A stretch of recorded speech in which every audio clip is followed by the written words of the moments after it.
Well, a whole lot of members of the media are trying to say that there's no evidence to bring impeachment charges against Joe Biden. Matt Gaetz, congressman from Florida, appeared on CNN and, well, watch this exchange. As to the quality of the evidence, though, I just have to say, we do have bank records, devices, laptops, travel records, changes in administration policy. Seems like pretty strong evidence to me. None of which links President Biden to... Well, it was Joe Biden on the phone. None of which... He was calling into the meetings. But, Abby, are you actually trying to tell your viewers that you don't believe that Joe Biden was involved in Hunter Biden's business deals? It's not a about, hard case. It's not about what I believe. It's about whether there is evidence that President Biden is linked to the misdeeds that might be linked to Hunter Biden. That's the issue. But I want to get back. I do want to.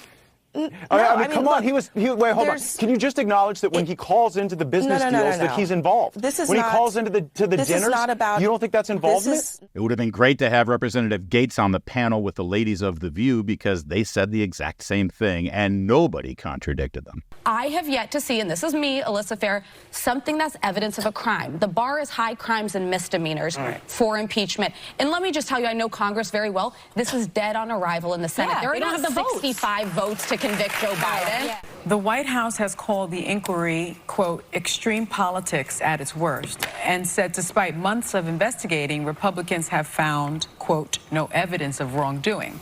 Hunter Biden has denied he did anything wrong by engaging in foreign work in Ukraine and China. And, of course, last week, Karine Jean-Pierre, spokesperson for the White House, she made the exact same claim over and over and over again. But what you see Republicans in Congress, right, they have spent all year investigating the president. That's what they have spent all year doing, and have turned up with no evidence, none, that he did anything wrong. That is what we've heard over and over again from their almost year-long investigation.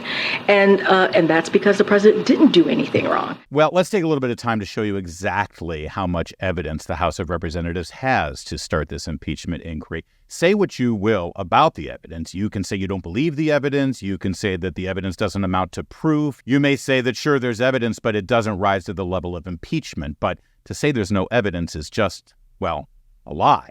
Let's focus on just one part of Hunter Biden's activities when his dad was vice president of the United States. This guy right here, that's Viktor Shokin. Now, he was the top prosecutor in Ukraine back in 2015, and he was doing a pretty good job if you believe the U.S. State Department. In fact, there was a letter written by a deputy at the State Department specifically praising him for his job against corruption in that country. The letter reads, "The ongoing reform of your office, law enforcement, and the judiciary will enable you to investigate and prosecute corruption and other crimes in an effective, fair, and transparent manner. The United States fully supports your government's efforts to fight corruption and other crimes in an effective, fair, and transparent manner." That's right. In the spring of 2015, that was the U.S. State Department's position on Viktor Shokin.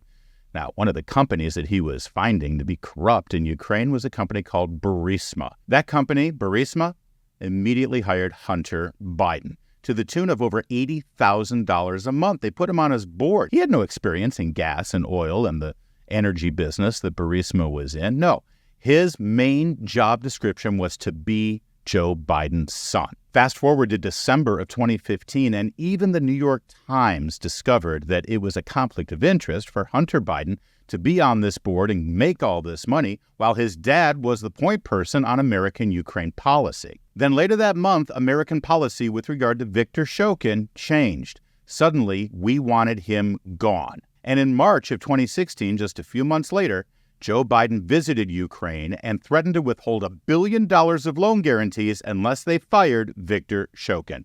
I know this because Joe Biden told me about it. They said, "You have no authority. You're not the president." The president said, I said, "Call him." I said, "I'm telling you, you're not getting $1 billion. I said, "You're not getting $1 billion. I'm going to be leaving here." And I think it was, 6 hours? I said, "I'm leaving in 6 hours. If the prosecutor's not fired, you're not getting the money." Oh, son of a bitch.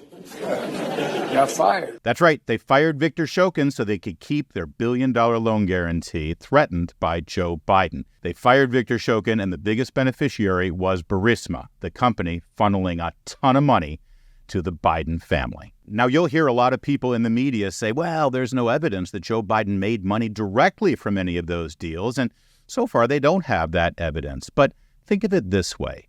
If you and your son plotted to rob a bank, and then your son kept all the money from the bank robbery, you're still guilty of robbing a bank.